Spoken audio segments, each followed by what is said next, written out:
Imagine lying face down in scorching alkali dust, your elegant traveling dress torn and bloodied, watching buzzards circle overhead as the twisted wreckage of a passenger train smolders in the distance. Your father's lifeless body is pinned beneath, tons of derailed steel, the other passengers scattered like broken dolls across the Nebraska Badlands, and the taste of gunpowder and death fills your mouth. The outlaws who orchestrated this massacre think you're dead, crushed beneath the mail. Car like the rest, but you're not dead, not yet. And in this God-forsaken wasteland, where nothing grows and no one comes, that might be the cruelest fate of all. The year 1882 was a time of unprecedented change across the American frontier. The great railroad boom was transforming the continent, connecting isolated settlements to the bustling cities of the East. Steel rails now stretched from the Atlantic to the Pacific, carrying not just passengers and freight, but dreams of prosperity, adventure, and new beginnings. Before we jump back in, tell us where you're tuning in from, and if this story touches you, make sure you're subscribed, because tomorrow I've saved something extra special for you. Margaret Catherine O'Sullivan had grown up in this world of steam and steel. Her father, Thomas Patrick O'Sullivan, was a conductor for the Burlington Northern Railroad, a man whose life revolved around the precise schedules and mechanical rhythms of the iron horse. For 23 years, he had worked the rails, rising from a simple brakeman to one of the most respected conductors on the Western lines. The railroad wasn't just Thomas's profession, it was his calling, his identity, his entire world. He could tell you the gradient of every mile of track between Chicago and Denver, knew the whistle signals of every engineer on the line, and carried a pocket watch that kept perfect time synchronized with railroad headquarters. His uniform was always pressed, his brass buttons polished to mirror brightness, and his conductor's cap set at precisely the regulation angle. Margaret had inherited her father's precision and dedication, but channeled it into different pursuits.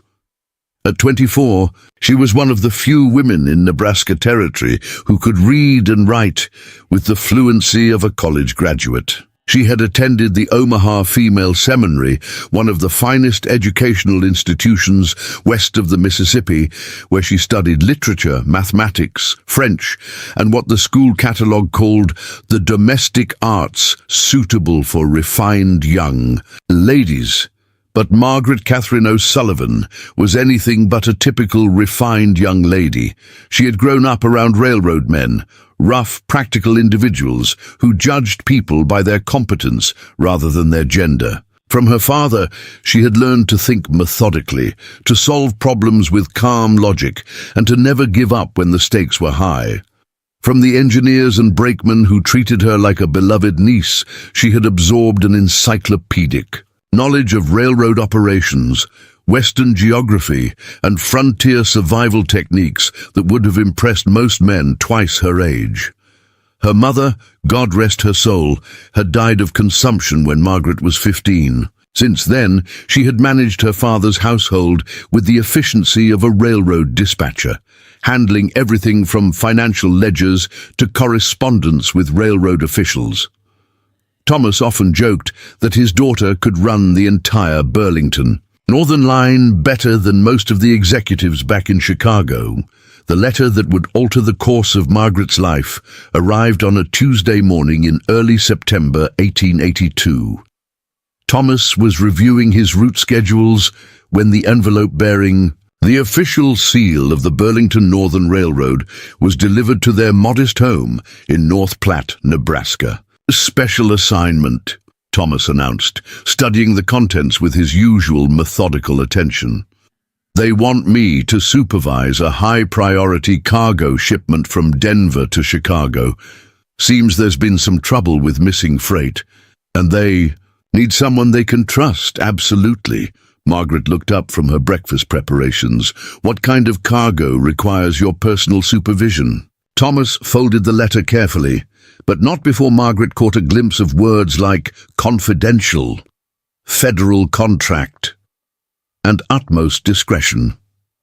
Her father's expression suggested this was more than a routine freight shipment. Government materials, he said finally.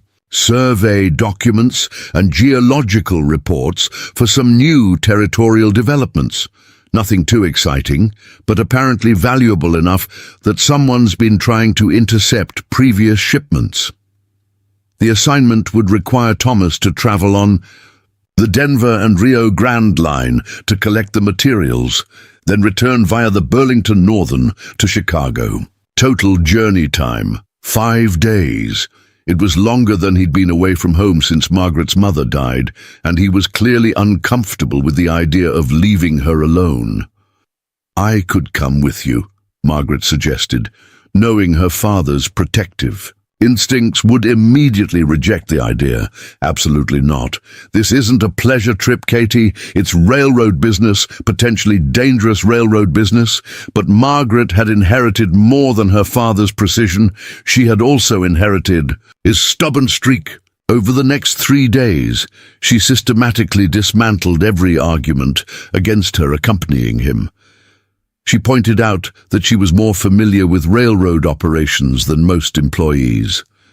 She reminded him that she spoke fluent French, which might be useful since some of the territorial surveys involved French-Canadian trappers and traders. Most persuasively, she argued that traveling together would allow them to split the journey costs, saving the railroad money, an argument that appealed to Thomas's frugal nature. Finally, worn down by his daughter's relentless logic and secretly pleased at the prospect of her company, Thomas agreed. Margaret could accompany him as far as Denver, where she would visit her Aunt Eleanor while he conducted his railroad business. Then they would return together to North Platte. It seemed like a perfect plan, a chance for father and daughter to spend time together, for Margaret to see more of the expanding frontier, and for Thomas to complete an important assignment that might advance his career with the Burlington Northern. None of them could have anticipated that this innocent journey would make them targets of one of the most ruthless criminal conspiracies in the history of the American West.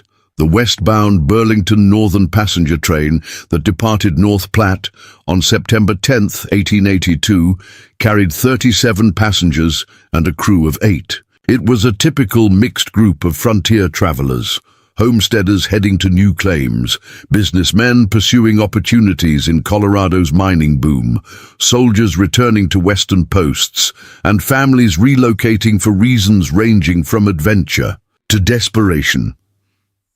Margaret found herself fascinated by her fellow passengers during the first day's journey. In the ladies' car, she conversed with Mrs. Helena Pritchard, a widow traveling to Denver to join her son's family, and Miss Virginia Cartwright, a schoolteacher bound for a position in a new settlement near Colorado Springs. Both women were impressed by Margaret's education and poise, unaware that she was the daughter of the train's conductor rather than a passenger of means. The men's car housed a more diverse and occasionally rougher group. There was Dr. Samuel Morrison, a physician traveling to establish a practice in one of Colorado's mining camps. James Bradley, a federal surveyor carrying maps and documents related to new territorial boundaries. Captain William Foster, recently retired from the cavalry and seeking investment opportunities in Western real estate. And perhaps most memorably, Jeremiah Stone, a well-dressed gentleman who claimed to be a representative of Eastern mining interests, but whose eyes held a coldness that made Margaret instinctively uncomfortable. The crew was headed by engineer Patrick McMahon, a veteran of 25 years on Western railroads, and fireman Danny Sullivan, a young Irish immigrant whose enthusiasm for railroading reminded Margaret of her father at that age. The conductor supervising the passenger cars was Harvey Webster, a competent but unimaginative man who deferred completely to Thomas's experience and judgment. Preparing and narrating this story took us a lot of time, so if you are enjoying it, subscribe to our channel. It means a lot to us now. Back to the story. In the mail car rode postal agent Theodore Brennan, responsible for the registered mail and express packages that represented thousands of dollars in value. The baggage car was supervised by Frank Morrison, Dr. Morrison's younger brother, who had accepted the position to earn money for medical school. What none of the passengers or crew realized was that their train had been under surveillance for weeks. The government materials Thomas had been assigned to transport were far more valuable and sensitive than anyone had indicated. Federal survey documents detailing gold deposits in the Black Hills, geological reports identifying potential railroad routes through Indian Territory, and most critically, correspondence between territorial governors and Washington officials discussing plans for forced relocation of Sioux tribes, plans that, if exposed prematurely, could ignite another Indian war. Jeremiah Stone was not a mining representative. He was the advance scout for a criminal organization that had been systematically robbing trains carrying government documents, selling the information to the highest bidders, sometimes railroad competitors, sometimes foreign interests, sometimes the very Indian tribes whose lands were being surveyed for seizure, and Margaret Catherine O'Sullivan, the conductor's daughter, who could read geological surveys as easily as poetry, who spoke multiple languages and understood railroad operations better than most professionals, had just become the most dangerous witness to a conspiracy that stretched from the Colorado goldfields to the corridors of power in the nation's capital. The first 2 days of the journey passed pleasantly enough. Margaret enjoyed the changing landscape as they traveled west, the endless grasslands of Nebraska giving way to the rolling hills of eastern Colorado, then to the dramatic vistas of the Front Range. She spent hours in the observation car, sketching the scenery and writing detailed descriptions in her journal. Thomas was in his element, supervising the train's operations with the expertise of a man who had spent his entire adult life on the rails. He checked schedules, monitored the cargo, and maintained the precise standards that had made him one of the Burlington Northern's most trusted employees. The government documents he was carrying were secured in a special compartment of the mail car. Sealed packages that Theodore Brennan had signed for personally in Denver and that would be transferred directly to federal officials in Chicago. Thomas had examined the seals and locks with his characteristic thoroughness, satisfying himself that the cargo was properly secured. On the evening of September 11th, as the train approached the Nebraska border on its return journey, Thomas joined Margaret for dinner in the dining car. The meal was simple but well prepared, and Margaret was enjoying her father's stories about his early days on the railroad when she noticed Jeremiah Stone at a nearby table, apparently dining alone but frequently glancing in their direction. "Father," she said quietly, "that gentleman has been watching us for the past 2 days. Do you know him?" Thomas followed her gaze discreetly. "Can't say I do. Probably just curious about railroad operations. Some passengers find the technical aspects fascinating, but Margaret's instincts, sharpened by years of observing human nature in depot waiting rooms and passenger cars, suggested something more troubling. Stone's attention seemed focused and calculating rather than casual curiosity. When their eyes met briefly, his smile was pleasant enough, but it didn't reach his eyes. "Perhaps I'm being foolish," Margaret said, "but something about him makes me uncomfortable." Thomas patted her hand reassuringly. "You've got good instincts, Katie. Always. Trust them. But we're on a railroad train with a full crew and dozens of passengers. What could possibly happen?" As if in answer to his question, the train's whistle began sounding, not the routine signals Margaret knew so well, but a series of sharp, urgent blasts that every railroad employee recognized as an emergency warning. Thomas was on his feet instantly, his conductor's training overriding everything else. "Stay here," he told Margaret, already moving toward the door. "Don't leave this car until I return." But as Thomas hurried toward the front of the train to investigate the emergency, Margaret noticed that Jeremiah Stone had also left his table and was moving toward the rear cars, in the opposite direction from the apparent crisis. Her father's final words to her, "Don't leave this car until I return," would haunt Margaret Catherine O'Sullivan for the rest of her life. Because Thomas Patrick O'Sullivan, 23-year veteran of the Burlington Northern Railroad, devoted father and trusted employee, would never return from his investigation of those emergency whistle signals.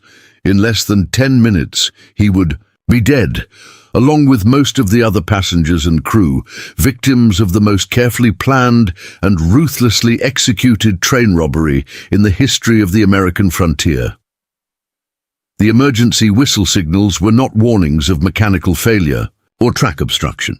They were the prearranged signal for the final phase of a robbery that had been planned with military precision and inside knowledge of railroad operations that could only have come from someone intimately familiar with Burlington Northern procedures. Thomas hurried toward the locomotive. He passed through car after car of increasingly agitated passengers. The train was slowing rapidly, and the whistle continued its urgent sequence. Through the windows, he could see that they were approaching a remote section of track in the Nebraska Sand Hills, an area of rolling dunes and sparse vegetation where help would be hours away, even if someone could summon it. In the locomotive cab, Engineer McMahon was fighting desperately with controls that were no longer responding properly. The brake lines had been sabotaged during the previous stop, and the train was coming to an uncontrolled halt exactly where the robbers wanted it, on a gentle downgrade with steep embankments on both sides, making escape difficult for anyone who survived the initial attack. "What's happening, Patrick?" Thomas called as he climbed into the cab.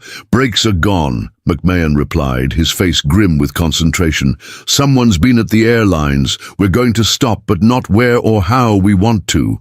As if to emphasize his point, the train lurched violently as the locomotive's emergency brakes engaged automatically. The sudden deceleration sent freight flying around the baggage car and threw passengers from their seats throughout the passenger cars. Thomas grabbed the cab's handrail to steady himself, his mind racing through the implications. Sabotaged brakes meant deliberate action. Deliberate action in this remote location meant robbery. And robbery of a train carrying government documents meant the first rifle shot shattered the locomotive's side window, sending glass fragments across the cab. McMahon cried out as he was hit, blood streaming from cuts on his face and neck. "Jesus, Mary, and Joseph," Thomas whispered, finally understanding the full scope of what they faced. The attack came from 3 directions simultaneously. Masked riders emerged from concealment in the sand hills on both sides of the track, while additional gunmen who had been hiding in the train's own freight cars opened fire from within. The coordinated assault was overwhelming and precise, designed to eliminate resistance before the passengers and crew could organize any defense. Thomas's last coherent thought before the second rifle bullet found him was of Margaret, sitting in the dining car as he had instructed, unaware that her world was about to collapse in smoke and gunfire and blood. The Battle of Willow Creek Gulch, as newspapers would later call the massacre, lasted less than 15 minutes. When the gunfire finally stopped, 31 passengers and crew members were dead, including Thomas Patrick O'Sullivan, who died trying to reach the passenger cars to protect his daughter. 6 passengers survived the initial attack, but were systematically executed by the robbers to eliminate witnesses. The government documents were removed from the mail car, along with several $1,000s in registered mail and express shipments. Only one person escaped the methodical slaughter: Margaret Catherine O'Sullivan, the conductor's daughter, who had disobeyed her father's final instruction and left the dining car to investigate the commotion, a decision that saved her life and condemned her to an ordeal that would test every resource of intelligence. courage, and determination she possessed. Buried under the wreckage of the overturned mail car, she lay unconscious and bleeding as the robbers completed their work and rode away, leaving behind a scene of devastation that would shock the nation and launch one of the largest manhunts in the history of the American frontier.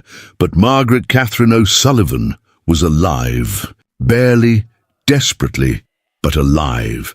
And in the days that followed, as she fought for survival in the Nebraska Badlands with nothing but her wits and her father's training to sustain her, she would discover reserves of strength she never knew she possessed, and form an alliance that would ultimately bring justice to those who had turned her world into a nightmare of smoke and death and loss. The dining car transformed from civilized sanctuary to death trap in the span of 3 heartbeats. Margaret had risen from her table, concerned by the increasingly frantic whistle signals, when the first rifle crack split the evening air like thunder. The crystal water glasses on every table shattered simultaneously as the train lurched to a violent grinding halt that sent passengers sprawling across the floor in a tangle of limbs and screaming voices. Margaret found herself thrown against the far wall, her shoulder striking the ornate woodwork with enough force to send lightning bolts of pain down her arm. Around her, the elegant dining car had become a chaos of overturned tables, broken china, and terrified passengers trying to understand what was happening to their world. Mrs. Helena Pritchard, the widow traveling to Denver, was pressed against a window, her face white with terror as she stared at something outside. "Men with guns," she whispered, her voice barely audible above the cacophony. "Oh, dear God, so many men with guns." Margaret pulled herself upright, fighting through the disorientation and pain, and looked through the window that Mrs. Pritchard was staring through. What she saw made her blood turn to ice water in her veins.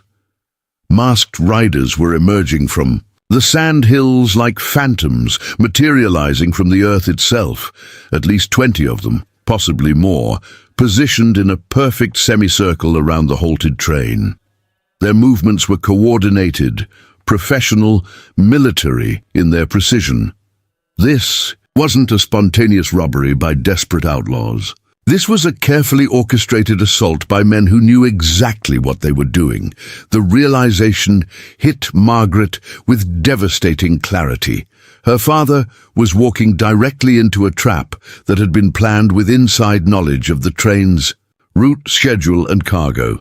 The emergency whistle signals hadn't been a warning. They had been a signal for the attack to begin. The gunfire that followed was unlike anything Margaret had ever heard. Not the random shooting of panicked criminals, but the disciplined volleys of men who had done this before. Rifle shots cracked from multiple directions simultaneously, their reports echoing off the sandhills and creating a thunderous crescendo that seemed to shake the very earth beneath the derailed train.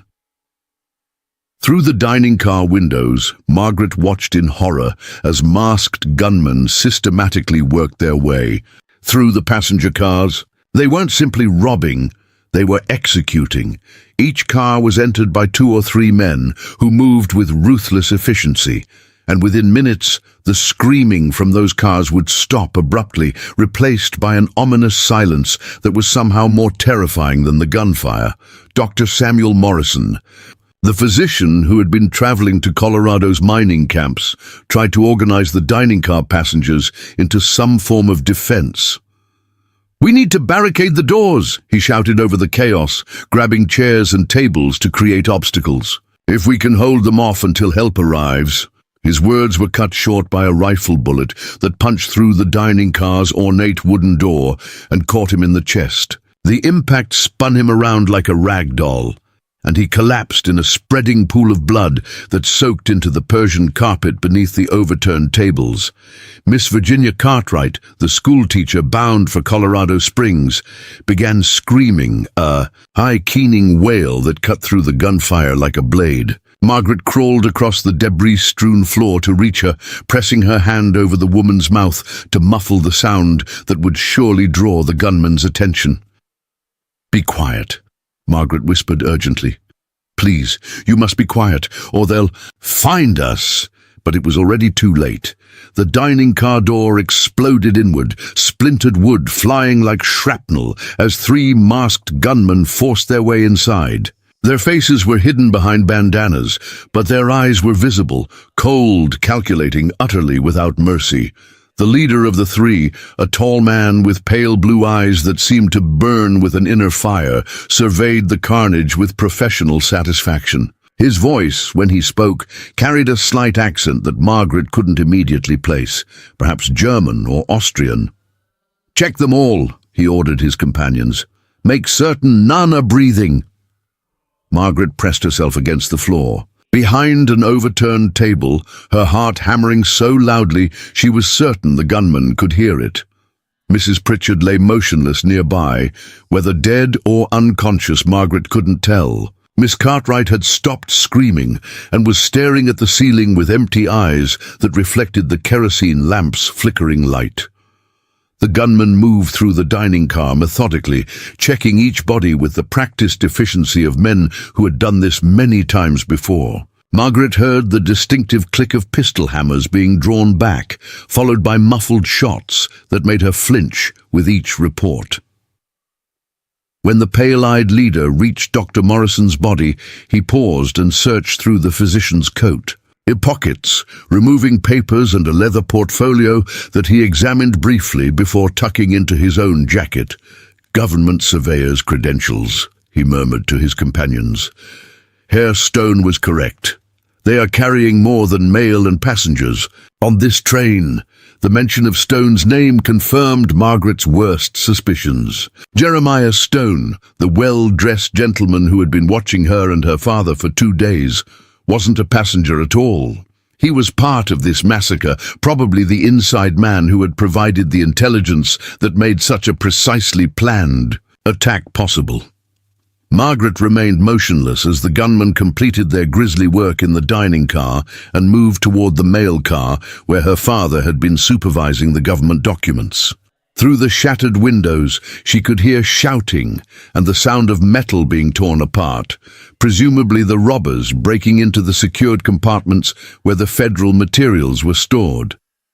The pale-eyed leader had remained in the dining car, methodically searching through the belongings of the dead passengers. His movements were careful, thorough, suggesting he was looking for something specific beyond mere valuables. "Franz," one of his companions called from outside, "we have the packages, but Brennan destroyed some of the seals before we could stop him. We may not have everything." The leader's pale eyes flashed with anger. "Then we search every body, every piece of luggage, every compartment. Nothing leaves this train without our examination." Margaret's blood chilled as she realized the implications. The robbers weren't just after the main shipment of documents. They suspected that some materials might be carried by individual passengers, perhaps as a security precaution. If they searched thoroughly enough, they would inevitably find her, hiding place behind the overturned table. But as the leader turned to leave the dining car, a new commotion erupted from the direction of the locomotive. Gunshots and shouting suggested that some members of the train crew had mounted a desperate resistance. "Scheisse," the leader muttered, reverting to what Margaret now recognized as German profanity. "McMahon and the conductor are giving Klaus trouble. Deal with the rest of the passengers quickly. We need to be gone before someone notices the delay." As the gunman rushed toward the front of the train, Margaret realized this might be her only chance to escape. The dining car was momentarily empty, and the attention of the robbers was focused on the resistance at the locomotive. If she could reach the rear of the train, perhaps she could slip away in the darkness and seek help.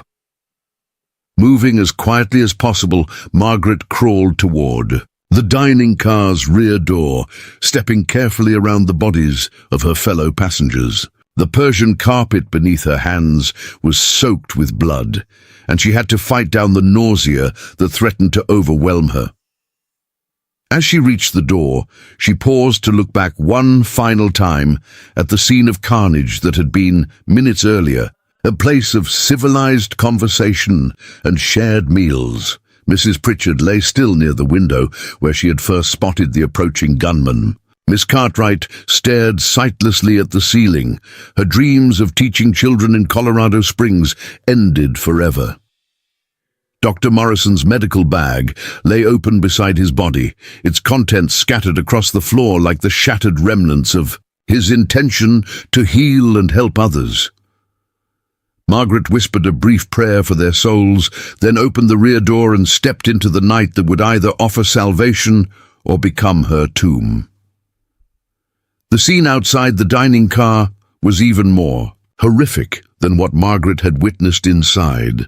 The entire train had been derailed, its cars scattered across the Nebraska sand hills like toys discarded by a petulant child. Some cars had overturned completely, while others had been thrown from the tracks and lay twisted and broken among the prairie grass. Bodies were everywhere, passengers who had tried to flee, crew members who had died at their posts, even some of the train's livestock that had been transported in a stock car near the rear of the consist. The robbers had been thorough in their slaughter, leaving no witnesses and no survivors, or so they believed.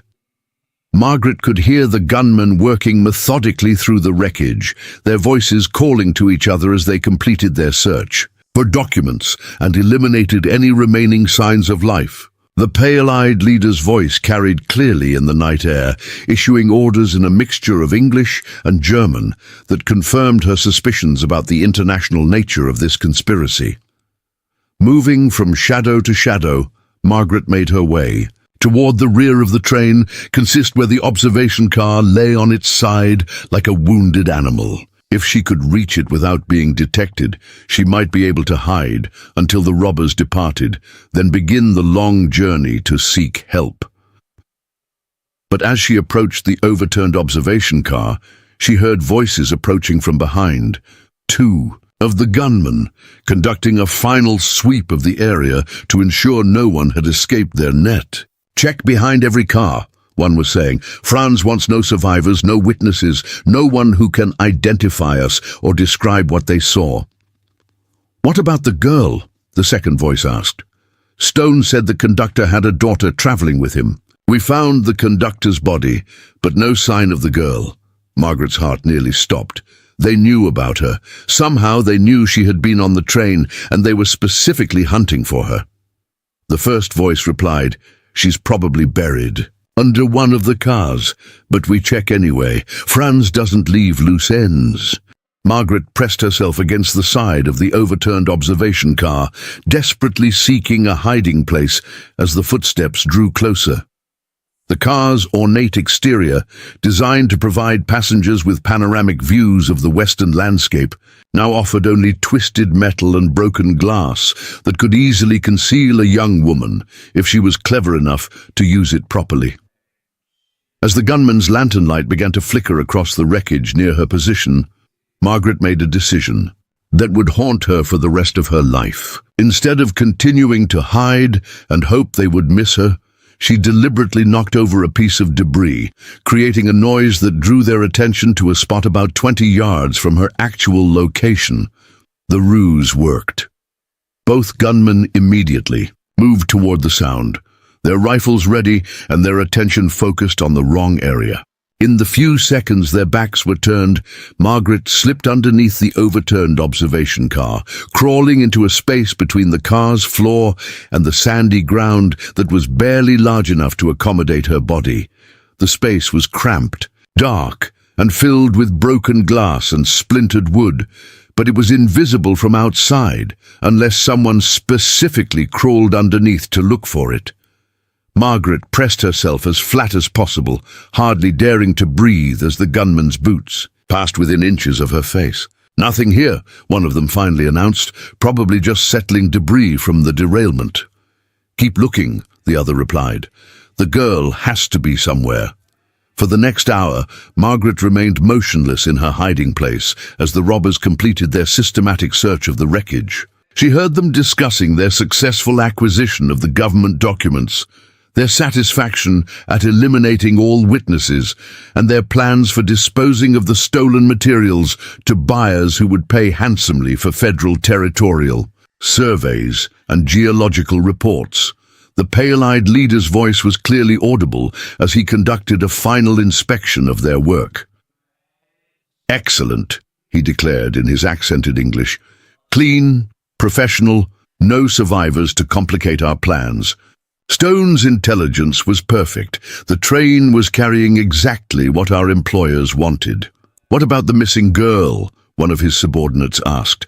The leader was silent for a moment, then replied, "If she survived the derailment, she's alone in the Badlands with no water, no food, no shelter, and no knowledge of how to survive in this wilderness. The desert will finish what we started. Even if, by some miracle, she reaches a settlement, she's seen nothing that could identify us." Margaret bit her lip to prevent herself from crying out in rage and grief.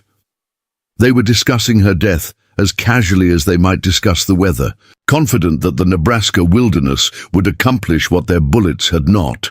As the robbers mounted their horses and rode away into the darkness, their voices fading into the distance, Margaret remained hidden beneath the overturned observation car. She was alive, but barely. Injured, alone, and stranded in a wilderness that stretched for hundreds of miles in every direction without towns, roads, or any sign of human habitation. The robbers were probably right. The Badlands would likely finish what they had started. But Margaret Catherine O'Sullivan, conductor's daughter and sole survivor of the Willow Creek massacre, was not ready to die. Not yet. Not while her father's killers rode free, and the conspiracy that had destroyed so many innocent lives remained unexposed. As the sound of hoofbeats finally faded completely, Margaret crawled out from her hiding place and stood alone among the wreckage of her world, ready to begin a journey that would test every resource of courage, intelligence, and determination she possessed. The silence that followed the robbers' departure was more terrifying than all the gunfire that had preceded it. Margaret stood among the twisted wreckage of the Burlington Northern passenger train, surrounded by a quiet so complete it seemed to press against her eardrums like a physical force. No wind stirred the prairie grass. No night birds called from. The darkness, even the usual chorus of insects, had been shocked into silence by the violence that had torn through this remote corner of the Nebraska Territory. For the first time since the attack began, Margaret allowed herself to truly comprehend what had happened. Her father was dead. Every passenger she had conversed with over the past 3 days was dead. The crew members who had welcomed her aboard with frontier courtesy were dead. She was alone in a wilderness that stretched for hundreds of miles without a single settlement, road, or reliable water source. The reality of her situation struck her with devastating force. She sank to her knees beside the overturned observation car, her body shaking with a combination of shock, grief, and the first stirrings of genuine terror. The elegant traveling dress her aunt had made for the journey was torn and stained with blood, some of it her own from various cuts and bruises, but most belonging to fellow passengers who would never see another sunrise. Margaret pressed her face into her hands and allowed herself exactly 60 seconds of complete despair. She counted each second carefully, the way her father had taught her to count the intervals between lightning and thunder to judge the distance of approaching storms. When she reached 60, she lifted her head, wiped her eyes, and began to think. Like the daughter of a railroad conductor who had spent 23 years solving problems under pressure. First priority, inventory her resources. Second priority, assess her physical condition. Third priority, determine her location and the direction to the nearest help.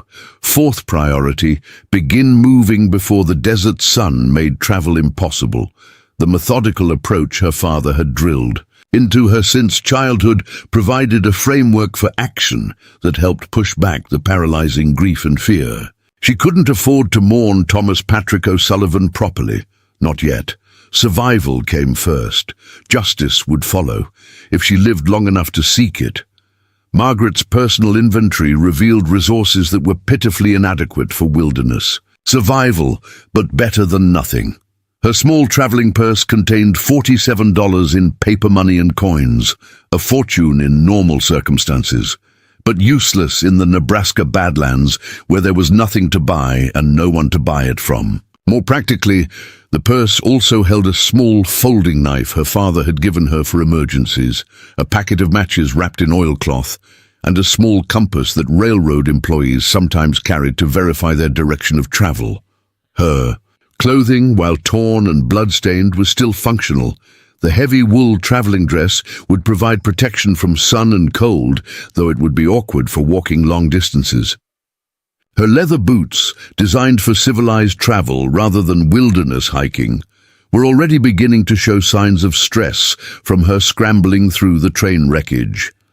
Most importantly, she had retained her father's pocket watch, not just for sentimental value, but because railroad watches were precision instruments that kept accurate time synchronized with railroad headquarters. In wilderness navigation, accurate timekeeping was essential for calculating distances and directions.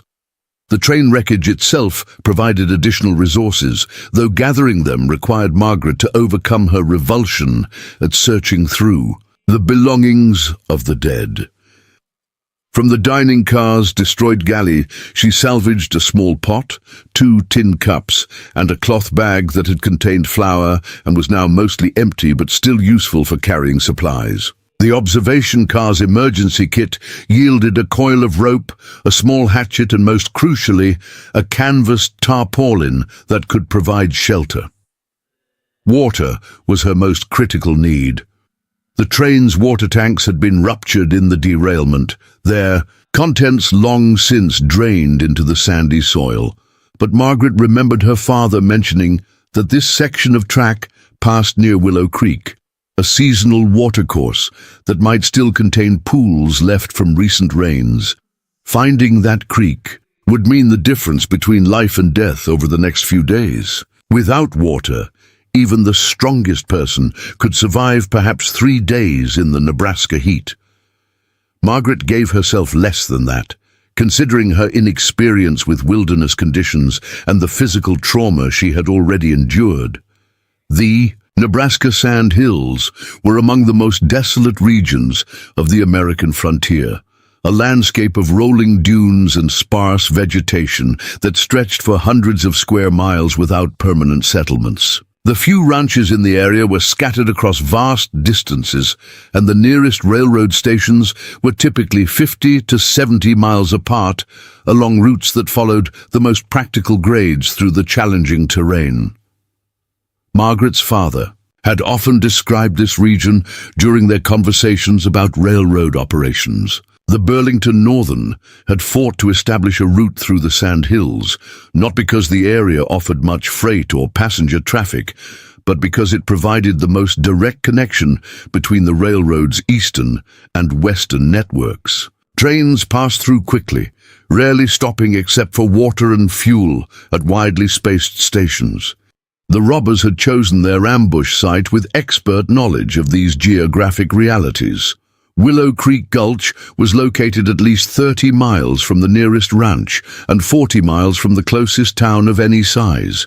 Even if someone noticed that the train was overdue, it might be days before search parties reached the wreckage site. By then, any surviving witnesses would have died of exposure, thirst, or predation by the wolves and coyotes that roamed the region. Using her father's compass and her knowledge of railroad geography, Margaret attempted to determine her exact location and the direction to the nearest help. The train had been traveling east-northeast when it was stopped, following the Burlington Northern standard route through this section of Nebraska. If she headed southeast, she might reach the small settlement of Cedar Rapids in perhaps 3 days of hard walking. If she went northeast, she could possibly find a ranch or line shack in 2 days, though the chances of anyone being present were uncertain. Both options required her to find water within the first day, or she would never survive long enough to complete either journey. Willow Creek remained her best hope, but locating a seasonal watercourse in unfamiliar terrain, especially at night, would be extremely challenging. As Margaret prepared to begin her desperate journey, she took one final look at the train wreckage. That had been her world just hours earlier. The twisted metal and splintered wood seemed to glow faintly in the starlight, creating an almost supernatural scene that would be burned into her memory forever. Somewhere among that wreckage lay her father's body, probably pinned beneath the locomotive or one of the overturned cars. Margaret whispered a promise to Thomas Patrick O'Sullivan that she would survive, that she would find help, and that she would see his killers brought to justice. Then she shouldered her improvised pack, checked her compass bearing, and began, walking into the darkness toward an uncertain fate. Walking through the Nebraska sand hills at night was like navigating an alien landscape.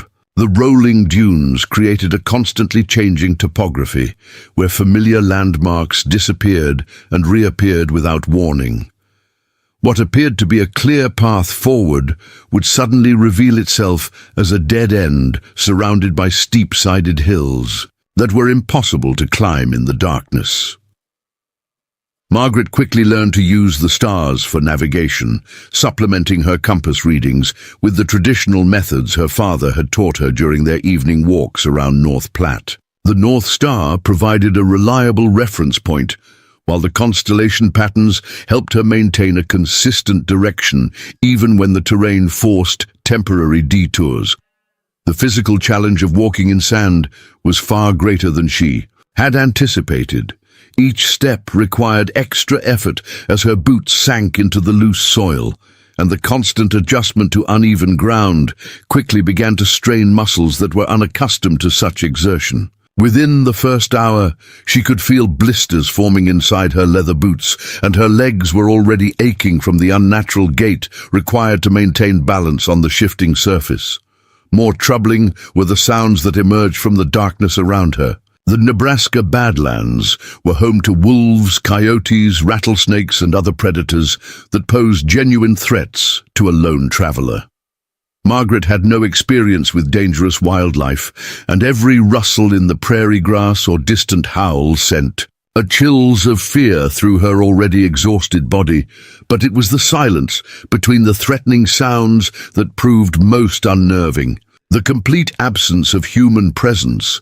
No distant lights, no sounds of civilization, no evidence that anyone had ever passed through this desolate region, reinforced the reality that she was utterly alone in a landscape that could kill her.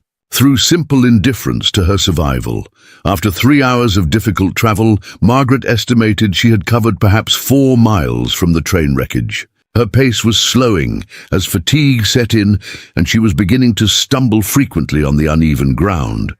Worse, she had found no trace of Willow Creek or any other water source. The eastern horizon was beginning to show the first faint traces of dawn when Margaret finally admitted that she could go no further without rest. She had reached the limit of her physical endurance, and continuing to walk in her exhausted state would only increase the risk of injury or becoming completely lost. Using the canvas tarpaulin from the train's emergency kit, Margaret constructed a crude shelter in the lee of a large sand dune. The shelter would provide protection from the sun during the hottest parts of the day, allowing her to rest and conserve her strength for travel during the cooler evening hours. As she settled into her makeshift refuge, Margaret allowed herself to consider the mathematical realities of her situation. She had perhaps 2 days' worth of strength remaining without water. She had covered approximately 4 miles in 6 hours of walking, meaning she could travel perhaps 16 miles per day under optimal conditions. But her condition was far from optimal and would deteriorate rapidly without water. The nearest settlements were at least 30 miles away, requiring 2 full days of travel at her current pace. Even if she maintained that pace, which was unlikely as dehydration weakened her, she would reach the limits of human survival before reaching help. The numbers were brutally clear. Margaret Catherine O'Sullivan was probably going to die in the Nebraska sand hills, just as her father's killers had predicted. But as the sun rose over the desolate landscape, painting the sand dunes in shades of gold and crimson that reminded her of the beautiful sunrises she had shared with her father during their railroad journeys, Margaret made a decision that would define the rest of her life. However long or short that might be, she would not die quietly in the desert, unmourned and forgotten. If death was inevitable, she would face it while moving toward justice, toward civilization, toward the possibility of exposing the conspiracy that had claimed so many innocent lives. Every step she took increased the chance, however small, that someone would eventually find her body and piece together the truth about what had happened at Willow Creek Gulch. Margaret Catherine O'Sullivan, sole survivor of the deadliest train robbery in American history, closed her eyes and tried to rest while the morning sun climbed higher into the merciless Nebraska sky. 27 miles northwest of the train wreckage, Joseph Running Wolf was examining tracks that didn't belong in the Nebraska sand hills. The Lakota hunter had been trailing a wounded elk for 2 days when he discovered the hoof prints of shod horses, at least 20 of them, moving in formation across terrain where no legitimate travelers had any business being. Running Wolf was 32 years old, a member of the Oglala band who had chosen to live between two worlds rather than submit to reservation life. He worked as a scout for the army when they needed his skills, hunted and traded with white ranchers when it suited him, and maintained the traditional ways of his people when the white man's world became too suffocating. It was a precarious existence that required constant vigilance and an intimate knowledge of both cultures, but it allowed him a freedom that reservation life could never provide. The tracks he was studying told a story that made his blood run cold. The horses had been ridden hard, their gait suggesting urgency and purpose rather than casual travel. More disturbing, several of the animals showed signs of carrying heavy loads, not the normal equipment of travelers, but the kind of weight that suggested stolen goods or supplies for an extended campaign. Most troubling of all, the tracks were heading directly toward the path of the Iron Horse, the railroad that carried white settlers and soldiers across lands that had once belonged to the Lakota. Running Wolf had learned to read the schedules of the trains, not from any written timetable, but from years of observation and the practical knowledge that such information could mean the difference between life and death for a man living outside. The protection of either the reservation or white society, if his calculations were correct. A passenger train would have passed through this area within the last day or two, following the route that took it through Willow Creek Gulch. The timing of the mysterious riders and the train's passage created possibilities that no experienced tracker could ignore. Running Wolf abandoned his elk trail and began following the hoofprints toward what he increasingly suspected would be a scene of violence and death. The smell reached Running Wolf long before he saw the wreckage, the distinctive odor of death and destruction that no amount of wind could completely disperse. Smoke still rose lazily from several small fires among the twisted metal, suggesting that whatever had happened here was recent, perhaps within the last 12 hours. As he approached the crash site, Running Wolf's worst fears were confirmed.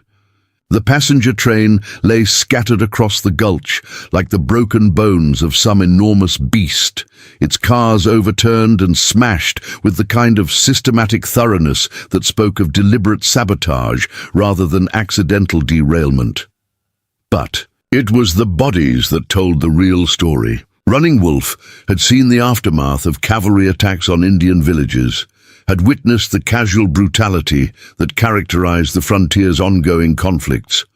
But the scene at Willow Creek Gulch represented something even more disturbing. The methodical execution of innocent civilians by men who killed without passion, anger, or even the twisted justification of racial hatred. Every body showed signs of having been shot at close range. Passengers who had clearly attempted to surrender or flee had been hunted down and killed with professional efficiency.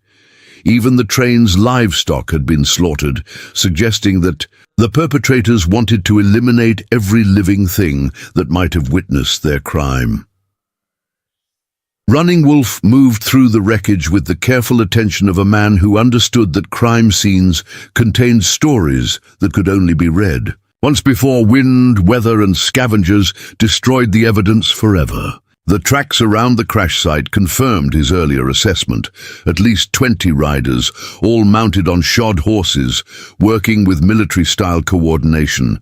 But what puzzled him were the signs of a systematic search that had taken place after. The killing was finished. The robbers hadn't simply looted the passengers and left. They had methodically gone through every car, every piece of luggage, every personal belonging, as if searching for something specific. The mail car showed the most obvious signs of this focused attention. The sealed compartments had been broken, open with tools rather than brute force, suggesting that the robbers knew exactly what they were looking for and how it was likely to be secured. Government documents, Running Wolf realized, or perhaps something even more valuable than gold or currency. As he continued his examination of the crime scene, Running Wolf began to notice something that made him reassess the entire situation. The body count didn't match the passenger capacity of a train this size. According to his knowledge of railroad operations, a consist of this type should have carried at least 40 passengers and crew members. He had found 37 bodies, but his careful count suggested that several people were unaccounted for. Either some passengers had been thrown clear of the wreckage and their bodies scattered by scavengers, or someone had survived the massacre and escaped into the Badlands. Running Wolf's tracking skills had been honed by a lifetime of reading stories written in disturbed earth, broken vegetation, and the subtle signs that most people passed without noticing. As he expanded his search beyond the immediate crash site, he began to find evidence that someone had indeed survived the slaughter and attempted to escape on foot. The tracks were faint, barely visible impressions in sandy soil that would have been meaningless to an untrained eye. But to Running Wolf, they told a clear story of desperation, determination, and gradually failing strength. The survivor was a woman, based on the size and shape of the footprints and the length of stride. She was wearing leather boots designed for civilized travel rather than wilderness walking, and she was already developing an uneven gait that suggested injury or exhaustion. Most tellingly, she was carrying improvised supplies gathered from the train wreckage. The tracks showed clear signs of additional weight that shifted and adjusted as she walked. Following the trail, Running Wolf began to develop a picture of the woman who had somehow escaped the massacre. She was intelligent enough to navigate by compass and stars, as evidenced by her consistent direction despite the challenging terrain. She understood the basics of wilderness survival, having constructed a crude shelter during the hottest part of the previous day, but she was also clearly inexperienced with the harsh realities of the Nebraska Badlands, as shown by her choice of travel route and her failure to locate water sources that a more experienced traveler would have found. Most critically, her tracks showed signs of increasing desperation. The stride was shortening, the gait becoming more unsteady, and there were places where she had clearly stumbled or fallen before forcing herself to continue. Based on the age of the tracks and the rate of deterioration they showed, Running Wolf estimated that the woman had perhaps 6 to 8 hours of strength remaining before she collapsed completely. But there was something else in the tracks that commanded Running Wolf's respect, an absolute refusal to give up that reminded him of wounded warriors who continued fighting long after lesser men would have surrendered. This woman, whoever she was, possessed a strength of spirit that matched her obvious physical courage. She deserved to live. More than that, She deserved justice for whatever had been done to her and the other passengers at Willow Creek Gulch. Running Wolf faced a choice that would define not only his own future, but potentially the course of justice for one of the most heinous crimes in the history of the American frontier. He could continue tracking the mysterious woman, possibly saving her life, but risking his own safety by becoming involved in matters that clearly extended far beyond a simple train robbery. Or he could report his discoveries to the authorities and let others deal with the consequences while he returned to his own concerns. The practical choice was obvious. Running Wolf lived outside the protection of both white and Indian law, surviving through careful neutrality and an avoidance of conflicts that could draw unwanted attention from either military authorities or reservation officials. Becoming involved in a federal crime investigation would expose him to scrutiny that could easily result in his own arrest or forced relocation to a reservation. But as Running Wolf studied the tracks of the struggling woman, he thought about his own sister, Winona, who had died during the forced march to the Pine Ridge Reservation 3 years earlier. She had been about the same age as this unknown survivor, and she too had shown incredible courage in the face of impossible circumstances. When the soldiers came to relocate their band, Winona had refused to abandon their elderly grandmother, staying behind to care for her even when it meant facing an uncertain fate. The grandmother had died anyway, and Winona had been forced to make the journey to Pine Ridge alone, weakened by hunger and exposure. She had survived the march, but succumbed to pneumonia during her first winter on the reservation, another casualty of the government's policy of cultural destruction disguised as humanitarian assistance. Running Wolf had been serving as an army scout during Winona's final illness, tracking hostile bands in the Dakotas, while his sister died among strangers who spoke a language she barely understood. The guilt of that absence, of choosing the white man's pay over his family's needs, had haunted him ever since. Now, faced with another young woman struggling alone against overwhelming odds, Running Wolf saw an opportunity for something that might be called redemption, or at least an action that honored his sister's memory and the traditional Lakota values of protecting those who could not protect themselves.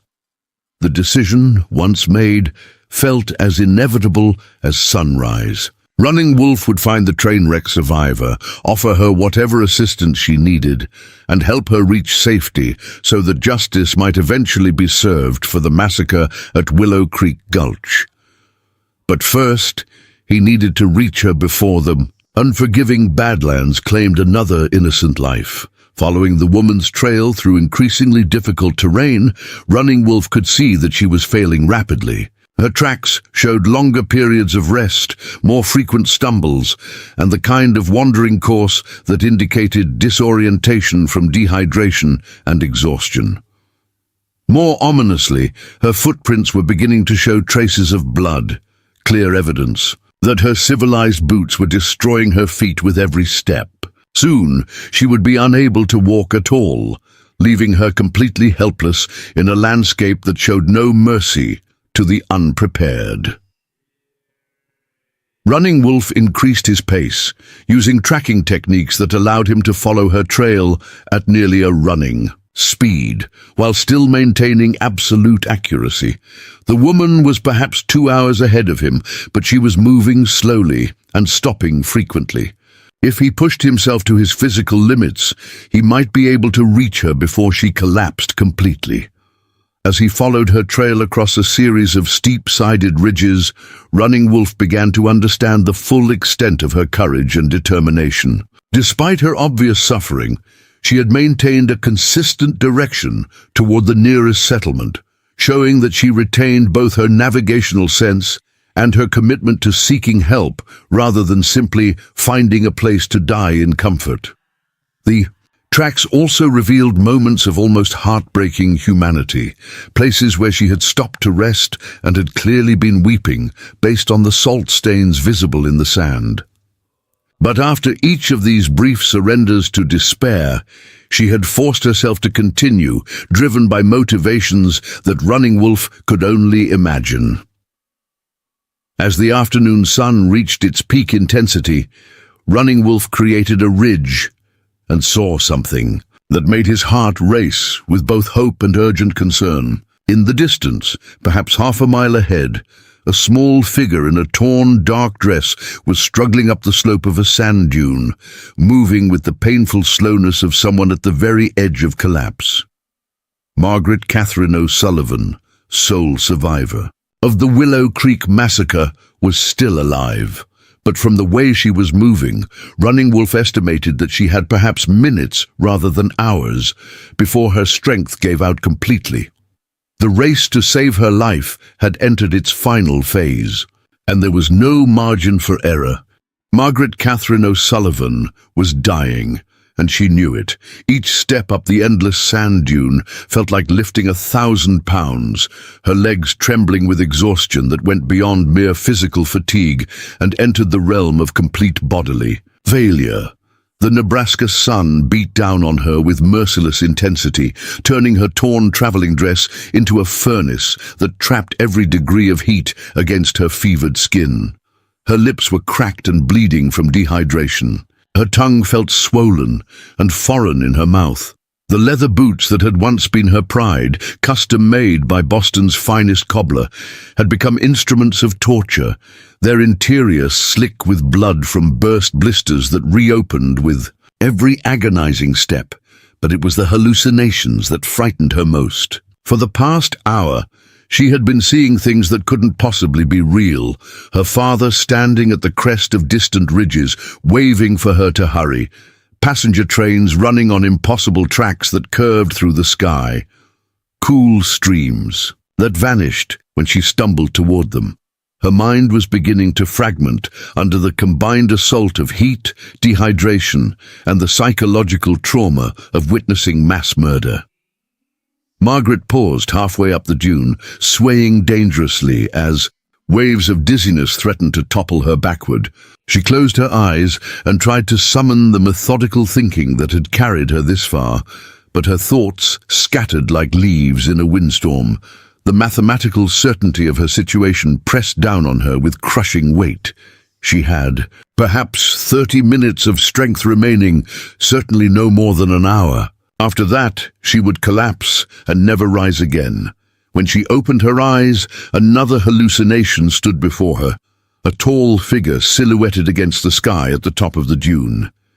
This vision was different from the others, more solid somehow, casting an actual shadow on the sand. Margaret blinked hard, expecting it to disappear like all the rest. It didn't. The figure began moving toward her with fluid grace that spoke of someone completely at home in this hostile environment. As it drew closer, Margaret could make out details that her heat-addled mind struggled to process.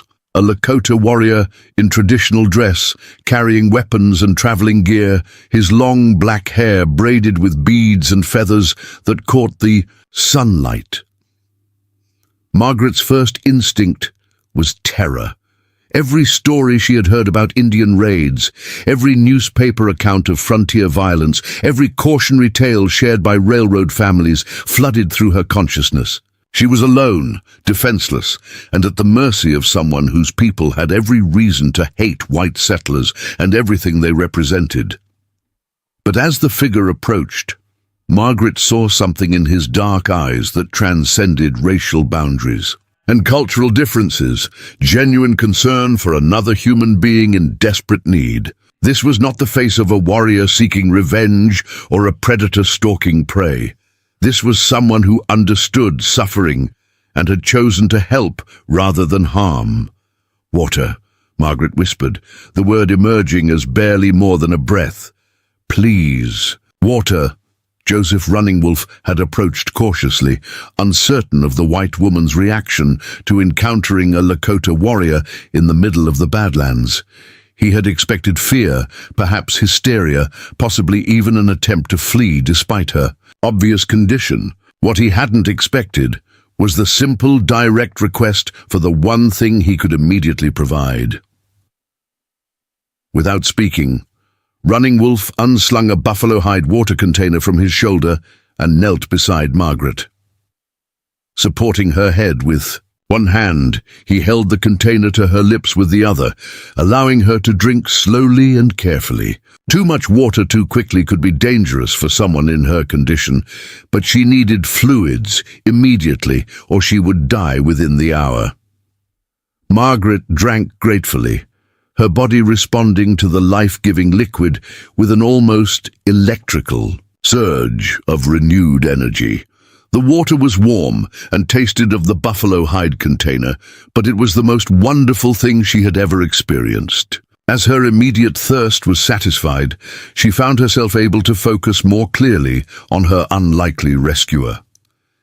He was younger than she had first thought, perhaps in his early 30s, with the lean build and weathered features of someone who lived entirely outdoors.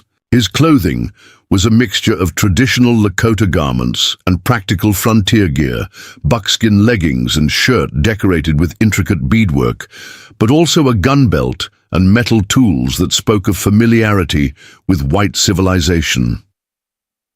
Most remarkably, his eyes held an intelligence and depth that shattered every stereotype Margaret had absorbed about savage Indians during her civilized Boston upbringing. This was clearly a man of education and sophistication, someone who had made deliberate choices about how to live in a world torn between conflicting cultures. "Thank you," Margaret managed, her voice still weak, but no longer the desperate whisper of moments before. I thought you were a hallucination." Running Wolf smiled slightly, the expression transforming his serious features and revealing the humanity behind his stoic exterior. "You are not the first person to think that when they see me appear in the Badlands," he said in careful English. "Many travelers believe they are seeing spirits when they encounter someone who knows how to move silently through this country." Margaret blinked in surprise. His English was precise and articulate, with only the slightest accent to indicate that it wasn't his native language. "You speak English perfectly." "I have spent many years in both worlds," Running Wolf replied. "Sometimes it is necessary to speak the language of those you wish to understand, or those who might wish to understand you." As Running Wolf helped Margaret to a shaded area beside a large boulder where she could rest properly, he began to assess her injuries and condition with the practiced eye of someone experienced in wilderness medicine. Her feet were badly damaged. From walking in inappropriate footwear, her skin was severely sunburned, and she showed clear signs of heat exhaustion that could easily progress to life-threatening heat stroke. But beyond the physical trauma, Running Wolf could see the deeper wounds that came from witnessing violence and losing everything that had previously defined her world. He had seen that same look in the eyes of his own people after cavalry attacks on their villages, the hollow stare of someone trying to process unimaginable loss while simultaneously fighting for survival. "Tell me what happened to you," he said, gently offering her more water from his supply. "I found the wreckage of the Iron Horse and the bodies of many white travelers, but I could see from the tracks that someone had escaped and was walking toward the rising sun." Margaret felt tears beginning to flow as she recounted the events at Willow Creek Gulch, her father's death, the systematic execution of the passengers, her desperate escape through the train wreckage, and her lonely struggle across the Badlands. Running Wolf listened without interruption, his expression growing increasingly grim as the full scope of the atrocity became clear. When she finished, Running Wolf was silent for several minutes, processing the implications of what he had heard. This wasn't simply a train robbery that had gone wrong, or even a particularly brutal example of frontier violence. The methodical nature of the killings, the systematic search for specific documents, and the international character of the gang suggested something far more serious, a conspiracy that could have implications for territorial politics, Indian relations, and possibly even national security. "The men who did this," he said finally, "they were not common outlaws. What you describe sounds like soldiers, or men trained by soldiers. They killed not from anger or desperation, but because witnesses threatened their larger plans. Margaret nodded, grateful that someone finally understood the true nature of what had occurred. My father was carrying government documents about territorial surveys and land claims. I think that's what they were really after. Not just money or valuables, but information they could sell to the highest bidder. Running Wolf's expression darkened further. Documents about land claims often involve territories promised to various Indian tribes. Men who would steal such information might be planning to cheat both the government and the tribes, taking land that belongs to neither white settlers nor railroad companies. The implications of this realization struck both of them simultaneously. If the conspiracy involved territorial land rights, it could affect thousands of people, white settlers, Indian tribes, railroad companies, and government officials. The massacre at Willow Creek wasn't just a crime against the passengers and crew. It was, potentially, an act of war against the legal foundations of territorial expansion. "We have to get this information to the authorities," Margaret said, struggling to sit up straighter despite her weakness. "If these men succeed in their plans, innocent people will suffer, both white and Indian." Running Wolf studied her with new respect. Despite everything she had endured, her first concern was for justice, rather than personal revenge or simple survival. This white woman possessed a strength of character that commanded admiration regardless of racial or cultural differences. "Getting to the authorities will not be simple," he warned her. "You cannot walk much farther in your condition, and I cannot carry you the entire distance to the nearest settlement. We will need to find another way." Over the next hour, as Margaret rested and gradually regained some of her strength under Running Wolf's careful attention, they developed a strategy that took advantage of both his wilderness skills and her knowledge of railroad operations and territorial politics. Running Wolf's intimate knowledge of the Badlands included the locations of seasonal water sources, natural shelters and hidden camps that could provide temporary refuge, while Margaret recovered enough strength for extended travel. More importantly, he knew the movements of various groups, both white and Indian, who regularly passed through the region and might be willing to help transport a message to authorities. Margaret's understanding of railroad schedules and government procedures provided the framework for getting their information to people who could act on it effectively. She knew which officials in territorial headquarters would have the authority to investigate such a conspiracy, and she understood the legal processes that would need to be followed to ensure that justice was served, rather than simply revenge extracted. But their most crucial realization was that they needed each other not just for survival, but for credibility. A white woman alone claiming to have witnessed a massive conspiracy would be dismissed as hysterical or possibly insane. A Lakota warrior alone making such accusations would be ignored or arrested as a troublemaker. Together, however, their combined testimony might carry enough weight to force an official investigation. "There is a trading post 3 days' travel from here," Running Wolf explained, sketching a rough map in the sand with a stick. "The owner, Samuel Brennan, is an honest man who has traded fairly with both whites and Indians for many years. He has a telegraph connection to Omaha and maintains good relations with territorial officials. If we can reach him, he will help us get our story to people who can act on it." Margaret studied the improvised map, calculating distances and travel times with the precision her father had taught her. 3 days in my current condition would be impossible, but if I can rest and recover for perhaps a day, and if you can help me travel more efficiently, I can make a tramway to carry our supplies and provide support when you need to rest, Running Wolf offered. It will slow our progress somewhat, but it will ensure that you can complete the journey without permanent injury. The plan was ambitious, and risky, requiring them to cross territory where they might encounter hostile parties from either culture. A white woman and a Lakota warrior traveling together would be viewed with suspicion by almost everyone they might meet, creating dangers that neither would face alone. But it also represented their best hope for achieving justice for the victims of Willow Creek Gulch and preventing whatever larger conspiracy had motivated the massacre. As they prepared for the journey ahead, Margaret and Running Wolf began the delicate process of learning to trust each other across the vast cultural divide that separated their worlds. For Margaret, this meant overcoming a lifetime of conditioning that portrayed Indians as savage enemies of civilization. For Running Wolf, it meant setting aside justified anger at the treatment his people had received at the hands of white authorities and focusing on their shared commitment to justice. The process began with practical cooperation.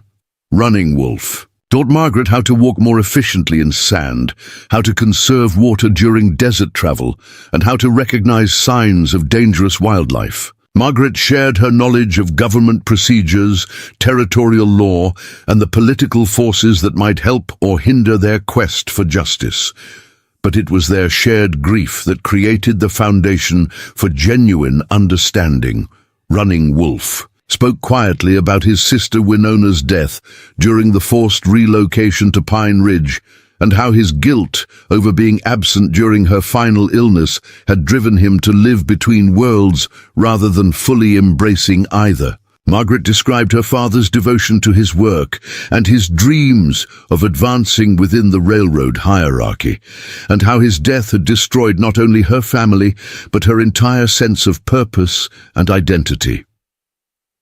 In sharing these losses, they discovered that grief transcended cultural boundaries and created connections that were deeper than language or custom. Both had lost the person who anchored their world.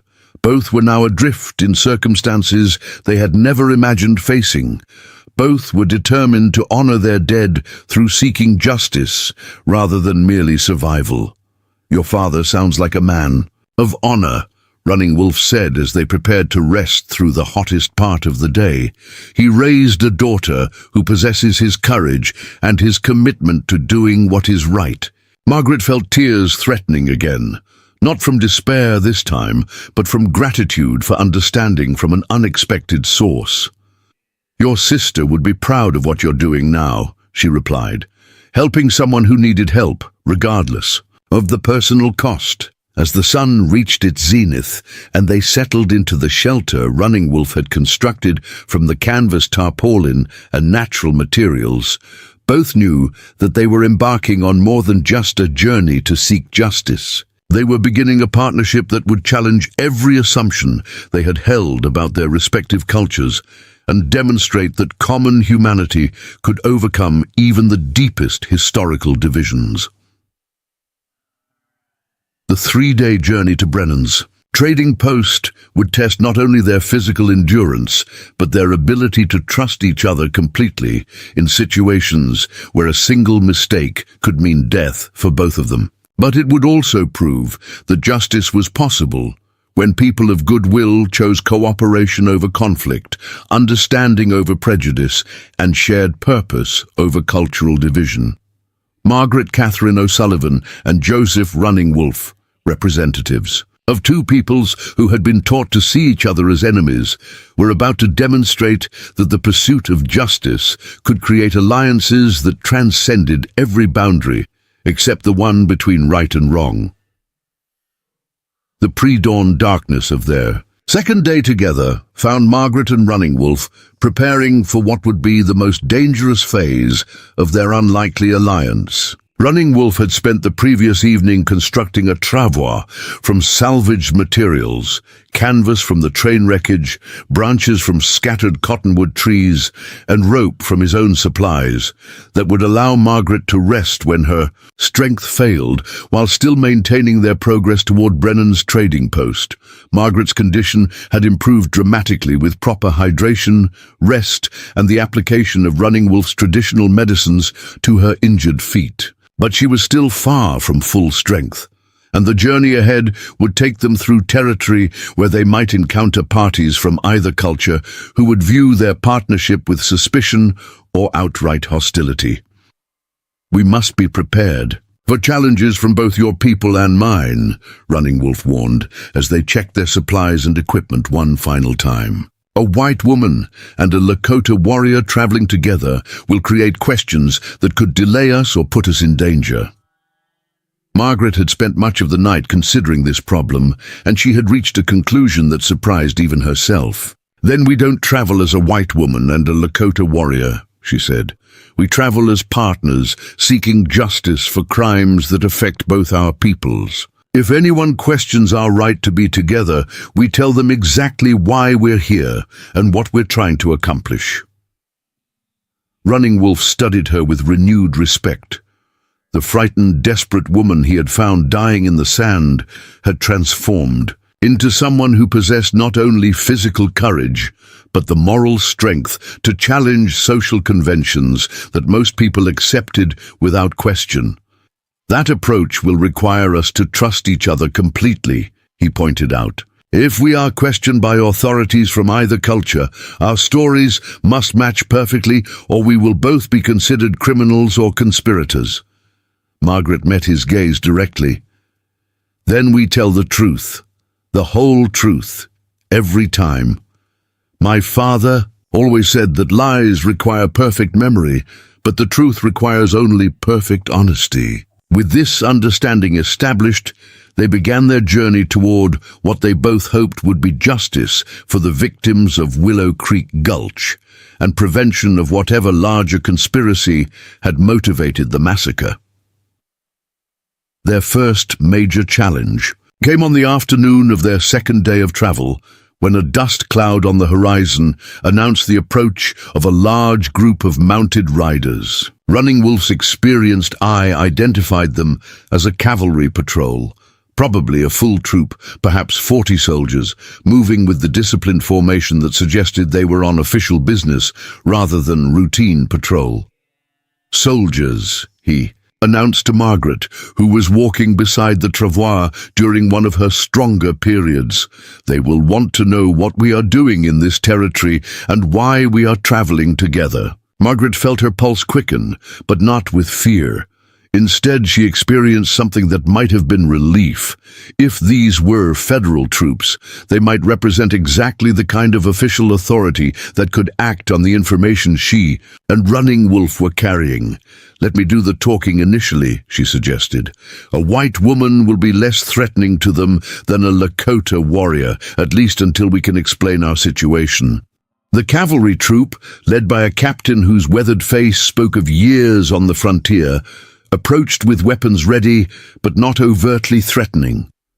Captain William Harrison had been patrolling the Nebraska Territory for 8 years, and he had learned to be cautious about unexpected encounters in remote areas.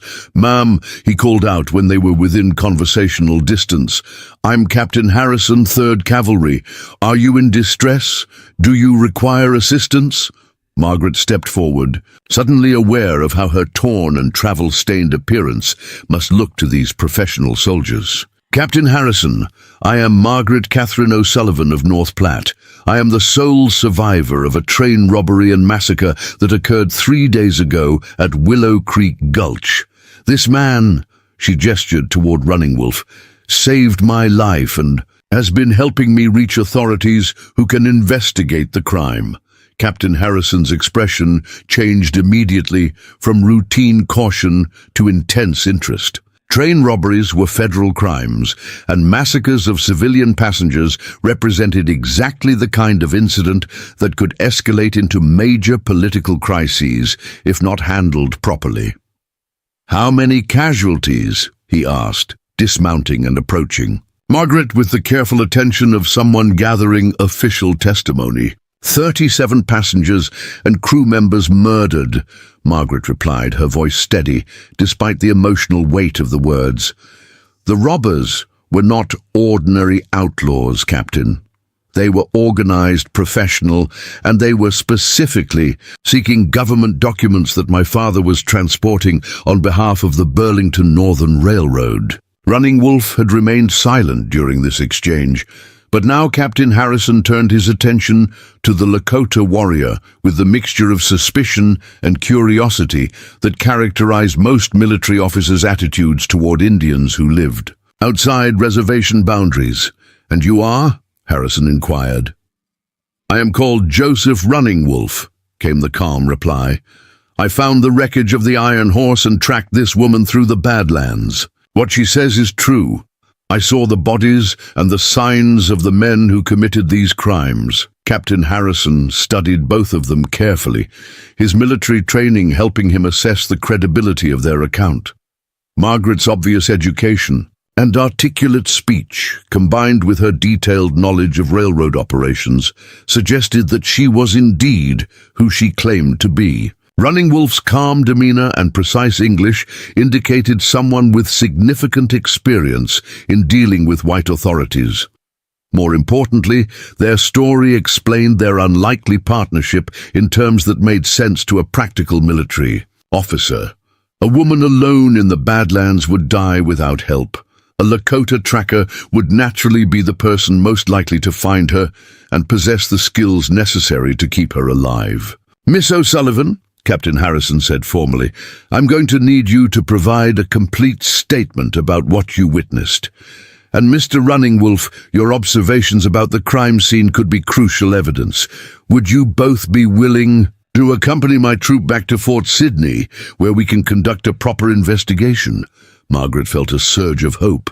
Fort Sydney was a major military installation with telegraph connections to territorial headquarters and federal authorities in Washington. If they could reach the fort and present their evidence to military investigators, justice might finally be within reach. "Captain," she said, "there's something else you need to know. The men who committed this crime were not Americans. At least some of them spoke German, and their leader appeared to be European. This may be more than a simple train robbery. It could be an international conspiracy involving territorial land rights and government documents." Captain Harrison's expression grew increasingly serious as Margaret and Running Wolf provided detailed accounts of what they had witnessed and discovered. The international character of the gang, the systematic search for specific documents, and the professional execution of the massacre suggested ramifications that extended far beyond his authority. "As a frontier cavalry officer, we need to get this information to territorial headquarters immediately," he decided. "Miss O'Sullivan, I'm assigning a squad to escort you to Fort Sydney with all possible speed. Mr. Running Wolf, I would appreciate your assistance as a witness and consultant. Your tracking skills could be crucial in identifying and pursuing these criminals." But as they prepared to depart, a complication arose that none of them had anticipated. One of Harrison's sergeants approached with obvious concern, speaking quietly to the captain before glancing meaningfully at Running Wolf. "Captain," Sergeant Murphy said, in a voice pitched for Harrison's ears alone, "I've got 3 troopers who served at Pine Ridge during the relocation troubles. They're saying this Indian was involved in some kind of incident there, something about refusing orders and disappearing when his family was being moved to the reservation." Harrison's expression hardened slightly. Military discipline required that he investigate any suggestion that someone under his protection might be a fugitive from federal authority, even if that person was also a valuable witness to a major crime. "Mr. Running Wolf," Harrison said carefully, "Sergeant Murphy indicates that some of my men believe you may have outstanding issues with federal Indian policy. Are there any legal complications that might affect your status as a witness?" Running Wolf had expected this moment, and he had prepared for it by deciding to tell the complete truth rather than attempt deception that would inevitably be discovered. "Captain Harrison," he said with quiet dignity, "I was present at Pine Ridge during the forced relocation of my band 3 years ago. When my sister became ill during the journey, I asked permission to take her to a traditional healer rather than the reservation hospital because she was afraid of white medicine and white doctors. The Indian agent refused my request and ordered me to report for work detail while she was dying. His voice remained level, but Margaret could see the pain that the memory still caused him. I chose to stay with my sister during her final hours rather than follow the agent's orders. After she died, I left the reservation rather than submit to punishment for what the agent called disobedience and abandonment of duty. I have lived independently ever since, bothering no one and committing no crimes against either white or Indian law." Captain Harrison absorbed this information thoughtfully. Military justice was often harsh, but military officers also understood the competing loyalties that soldiers, and by extension all people under military authority, sometimes face between official duty and family obligations. "The choice you made was understandable under the circumstances," Harrison said finally. "However, it does create legal complications that could affect your credibility as a witness and your freedom to travel with my troop." Margaret had listened to this exchange with growing alarm. If Running Wolf was arrested or detained on old charges related to reservation policies, not only would she lose the partner who had saved her life, but their joint testimony about the conspiracy might be dismissed as the desperate fabrication of a fugitive trying to bargain for his freedom. "Captain Harrison," she interjected, "I understand your position, but I must point out that Mr. Running Wolf's legal status has no bearing on the validity of what we witnessed at Willow Creek Gulch. The crime scene evidence exists regardless of who discovered it, and my testimony about the massacre stands on its own merits." Harrison nodded acknowledgement of her point, but military protocol required him to address the situation systematically. "Miss O'Sullivan, you're absolutely correct that the evidence of the train robbery doesn't depend on Mr. Running Wolf's legal status. However, if he accompanies us to Fort Sydney, I'll be obligated to report his presence to Indian Affairs officials who may want to pursue the old charges against him." The dilemma was clear. Running Wolf's tracking skills and knowledge of the crime scene could be crucial to the investigation, but involving him might result in his arrest on charges that had nothing to do with the current crisis. Margaret found herself facing a decision that would define not only her own quest for justice, but the fate of the man who had saved her life. She could accept Captain Harrison's offer of military escort to Fort Sydney, knowing that doing so might result in Running Wolf's arrest and prosecution for his refusal to abandon his dying sister 3 years earlier. Or she could reject the military's assistance and continue trying to reach Brennan's trading post on their own, risking both their lives but preserving Running Wolf's freedom. The choice was complicated by her growing understanding of the larger forces at work in the territorial politics of the 1880s. Federal Indian policy was designed to force assimilation through the systematic destruction of traditional culture, family structures, and individual autonomy. Running Wolf's crime had been choosing family loyalty over bureaucratic convenience, exactly the kind of decision that her own father would have made under similar circumstances. But Margaret also understood that the conspiracy they had uncovered posed threats to thousands of innocent people, both white and Indian. If territorial land surveys were being stolen and manipulated, the resulting conflicts could lead to violence that would dwarf the tragedy at Willow Creek Gulch. "Captain Harrison," she said finally, "I appreciate your offer of assistance, and I understand your obligation to follow proper procedures.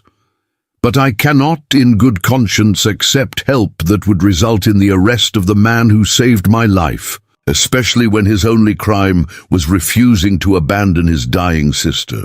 Harrison's expression showed both respect for her position and frustration with the impossible situation they all faced. "Miss O'Sullivan, I admire your loyalty, but you need to consider the broader implications. If this conspiracy is as serious as you believe, getting the information to territorial authorities quickly could prevent much greater tragedies. Your personal feelings about Mr. Running Wolf's situation, however justified, shouldn't override the need for swift action." Running Wolf had remained silent during this exchange, but now he stepped forward with a proposal that surprised everyone. "Captain Harrison, there is another way.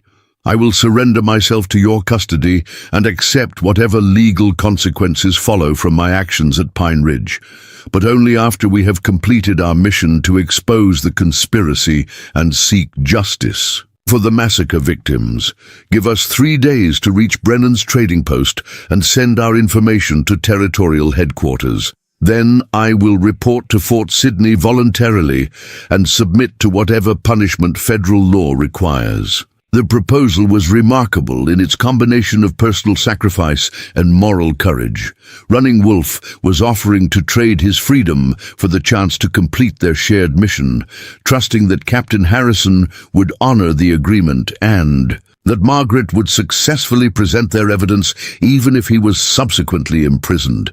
Margaret felt tears threatening as she realized the full extent of what Running Wolf was offering. He was willing to risk everything, his freedom, possibly his life, to ensure that justice was served for people he had never met, and a conspiracy that primarily threatened white settlers rather than his own people. "Joseph," she said, using his English name for the first time, "I can't let you sacrifice yourself for my father's cause." Running Wolf's expression was serene, as if he had already made peace with his decision. "Margaret Catherine O'Sullivan," he replied, "your father's cause has become my cause, because justice does not belong to any one people or culture. The men who killed those passengers would just as easily kill Lakota families if it served their purpose. Stopping them serves everyone who believes that murder should not go unpunished."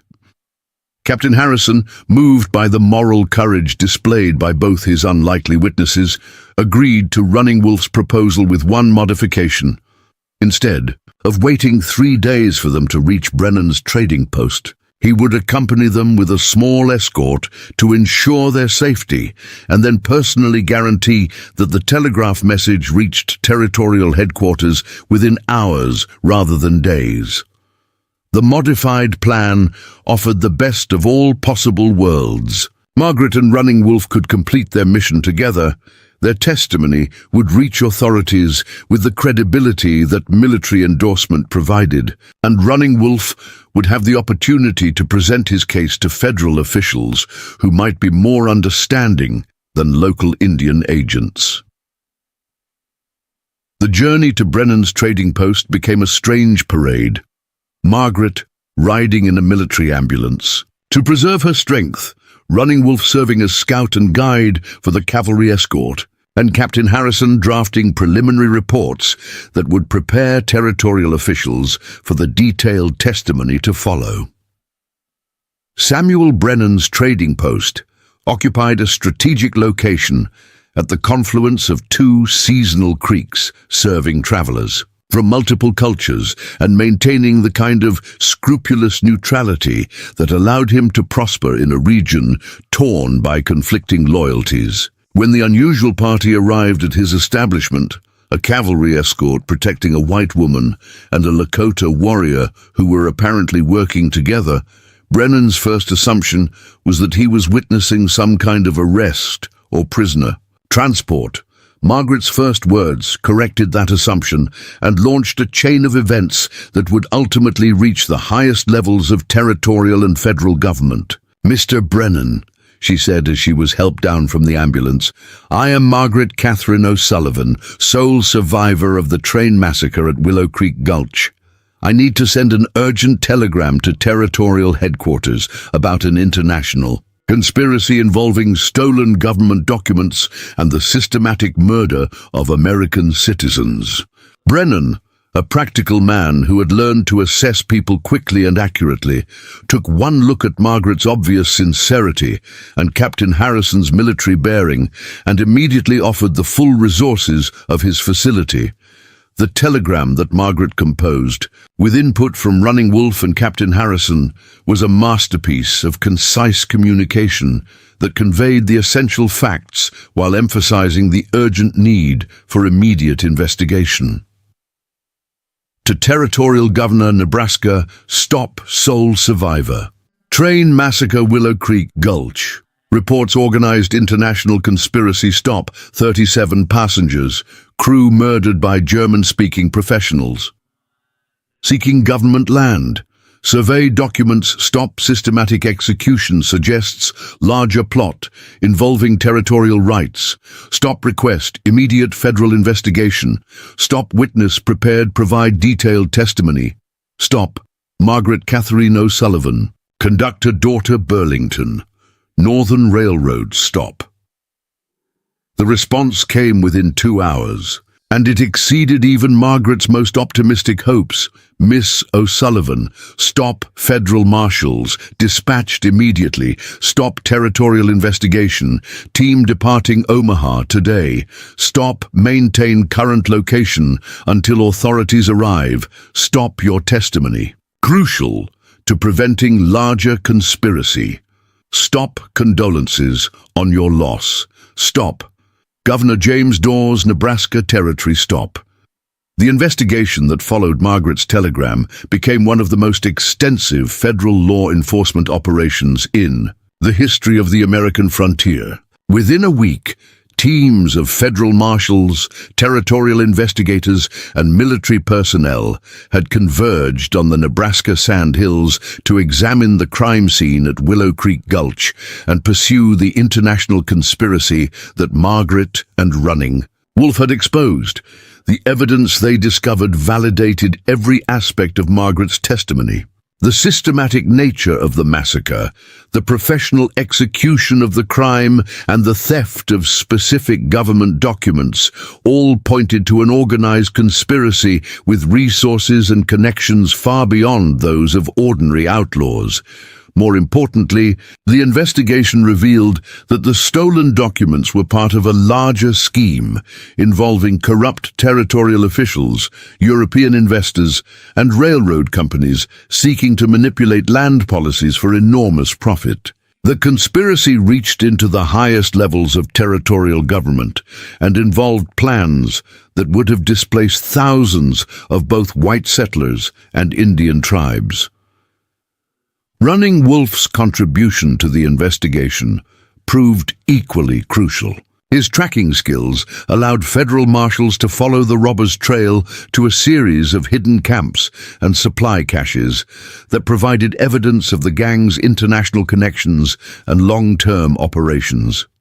His testimony about the crime scene confirmed Margaret's account and provided technical details that helped investigators understand the military-style planning behind the massacre. The legal resolution of Running Wolf's status proved surprisingly straightforward once federal officials understood the circumstances of his departure from Pine Ridge. The Indian agent who had refused to allow him to care for his dying sister had been removed from his position for corruption and abuse of authority. The new territorial policy regarding family obligations during medical emergencies explicitly supported the kind of compassionate choice Running Wolf had made.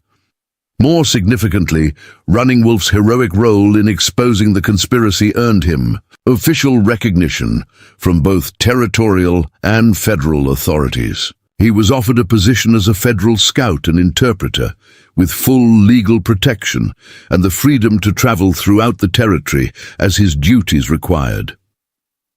Margaret's own future was transformed by the events that had begun with such tragedy. The railroad companies affected by the conspiracy offered her substantial compensation for her father's death and her own suffering. More importantly, Territorial officials recognized her unique combination of education, frontier experience, and moral courage by offering her a position as an advocate for victims of territorial crimes, both white and Indian. 6 months after the massacre at Willow Creek Gulch, Margaret Catherine O'Sullivan and Joseph Running Wolf stood together in the federal courthouse in Omaha, watching as the last of the conspirators received their sentences. The pale-eyed German who had led the massacre was sentenced to hang. Jeremiah Stone, the inside man who had betrayed the train's passengers, received life imprisonment. The corrupt territorial officials who had facilitated the document theft were removed from office and sentenced to lengthy prison terms. Justice had been served, but more importantly, a partnership had been forged that demonstrated the possibility of cooperation across cultural boundaries that most people believed were impossible to bridge. Margaret had accepted the position as territorial crime victim advocate, but with the understanding that she would work particularly on cases involving conflicts between different cultural communities. Running Wolf had become not just a federal scout, but an official interpreter and cultural liaison, helping to prevent the kind of misunderstandings that too often led to violence. Their professional partnership had also become a personal friendship that challenged every social convention of their era. Margaret O'Sullivan, the educated daughter of a railroad conductor, and Joseph Running Wolf, the Lakota warrior who chose to live between worlds, had found in each other an understanding that transcended race, culture, and the historical hatred between their peoples.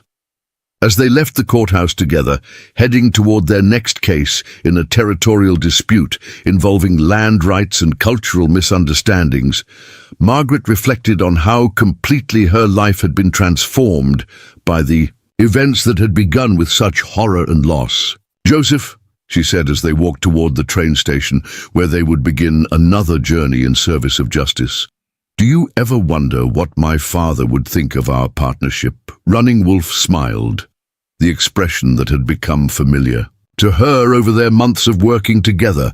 "I think," he said thoughtfully, "that Thomas Patrick O'Sullivan would be proud that his daughter chose justice over prejudice, understanding over hatred, and partnership over isolation. The best way to honor the dead is to live in a way that makes their sacrifice meaningful." Margaret Catherine O'Sullivan, sole survivor of the Willow Creek Massacre, looked ahead toward their next adventure in the cause of justice, and knew that her father's death had not been in vain. In the partnership she had forged with Joseph Running Wolf, two cultures had found a way to work together for the common good, proving that justice truly did transcend every boundary except the one between right and wrong. The iron horse that had brought tragedy to Willow Creek Gulch had also brought together two people who would spend the rest of their lives demonstrating that understanding, cooperation, and justice were possible even in the most unlikely circumstances. Their story became a legend on the frontier, not just of survival against impossible odds, but of the partnerships that could emerge when people chose hope over hatred and justice over revenge. Up next, you've got two more standout stories right on your screen. If this one hit the mark, you won't want to pass these up. Just click and check them out, and don't forget to subscribe and turn on the notification bell so you don't miss any upload from us.